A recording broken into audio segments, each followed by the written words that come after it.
lovers of Souls Media. Today it's another episode on Souls Media lifestyle, and we're going to be talking about a prominent, trending topic currently, which we're going to be putting on feature story. Actually, it's going to be features, something that has happened before, but we still feel the need to, demystify it with our, sumptuous, handsome, beautiful guest in the house. And by the way, before I go into having my guest to introduce himself, I like to tell you guys that, thank you so much for having to be supporting us on our platform. Without you guys, there's no Souls Media. I want to say thank you. In this moment, I would like to, bring in my guest. Let him do the introduction himself. All right, good afternoon, everyone. Yeah, it is.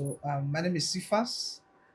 I'm a creative designer, I'm a brand strategist, a lot of things in the creative space, and I so much have um, flair for having conversations that involve faith and life and religion in itself, and especially any conversation that brings up Christianity. I'm always involved in it. So that is me. Imagine someone who loves to do Christianity things and is having dread in his head. I think we need to start from the fact that who is going to tell us that, oh, I am doing Christ, I am eating Christ. Share you people, you're not gonna, are you guys not reasoning what I'm reasoning? Because what is even happening these days? Kofeye mi mo, like I don't even one of understanding it. How will someone who is eating, drinking Christ is having dread on his head? Let's start from there, please. Okay, so context matters. Somebody is eating and drinking. Yes, that's what I literally do. I eat and drink Christ in a sense. But then for the fact that I eat and drink Christ does not mean I should not have dread. Okay. Because there's no is there a sin standpoint? Is dread obviously a sin? No, it's not. So as long as it's not a sin, then But if why you should I not if do you take this kind of air to some of our churches that let's it? add some respect, you Yes. wouldn't be allowed to. Definitely, and that is the beauty of evolving Christianity. Hmm.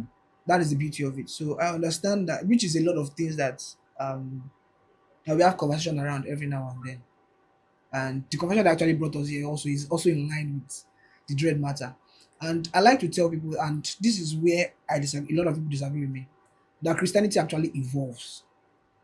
A lot of people will disagree, but Christianity actually evolves. Really? Yes, Christianity evolves. The standard of Christ does not change. The standard of God does not change, but the expression of our Christ nature can actually differ. That's why somebody can decide to have skin, to barb skin, and it's their own way of expressing Christ's nature. And somebody can decide to have dread, and it's their own way of expressing Christ's nature.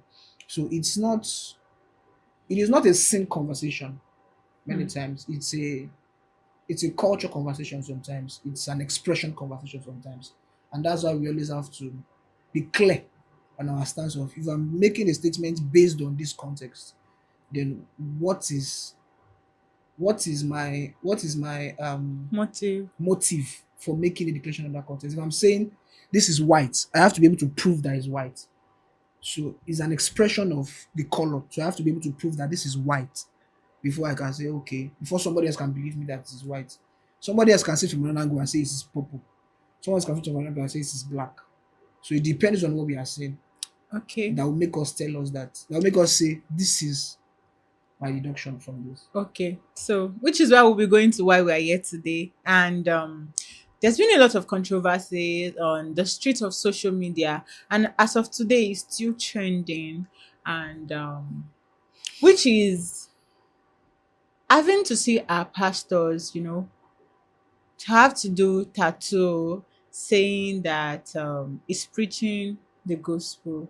The aim behind it is to preach the gospel to the whole world. And in the space of I think 14 hours or so, it's virtually reached almost the world.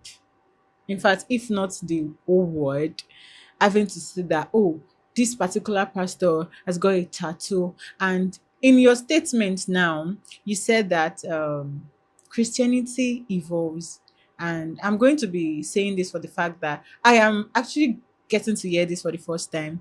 I know that there's something called rebranding, but would will we say that the act of us rebranding is also saying it's us, you know, making that thing revolves again?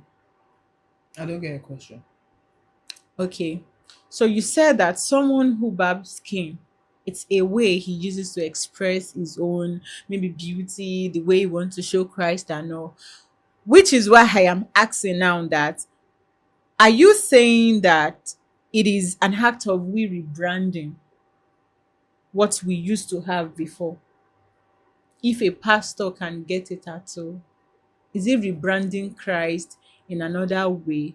And let's not forget that there were times in the Bible where tattoo used to be some things that some people do as an idol, something they worship. Yeah. So now having to say our pastor rebrand that in a way of saying that he's preaching the gospel. What would you say about that? Okay, let me take this conversation very, very, very far. This was not what I was actually used to start this conversation, but the way you said it now, um, where you said that tattoo was actually tagged to idolatry. Hmm. Historical context now. Tattoo has been. This is why I like conversations that are historically based. So let me say this first, that Christianity. Okay, let me not use Christianity. The gospel cannot be separated from history and science. Definitely. So that establishes what I want to say. You cannot separate the gospel from history and cannot separate it from science. It has happened over time. So for every Okay. time there has been a revival, it is always based on an history, and science always proves the revival. When I say science, and I don't mean doctor or nurse. I'm saying technology in itself, the civilization in itself. So technology, the world in itself proves the what's it called now? The value of the gospel in itself, the word in itself proves the value of the gospel. A lot of our laws, a lot of our constitutions are based on the laws of scripture. A lot of almost all the laws that we have, the laws that govern the world now is based on the laws of scripture. Okay. So having established that, now let's now go to the fact that we have always said that it has been an idea that tattoo has been always been tagged with idolatry. But let me take it back so that I can counter that conversation. So let's first take this conversation from the cross. The cross that we all carry today, the cross that I wear, at least, and the cross that is a symbol of Christianity, is an agreed universal symbol of Christianity. Or do we agree on that? The cross is a universal symbol of Christianity. The cross itself was a symbol of shame, Mm-hmm. naturally. From the Roman, and okay, let's even take it that this cross itself was not a Jewish symbol. The Jews knew nothing about the cross. At least we all know that Israel was the firstborn of God. But the cross that we all carry today was actually never from the firstborn of God. Okay. So the cross was actually alien. So if you are going to take it from that context first, the cross was actually alien to everything called God. The cross was alien. Okay. But then Jesus had to die and he had to hang on the cross. And that cross has now become a symbol for everyone. We are no more talking about the fact that the context that the cross is actually a symbol of shame anymore. Because why?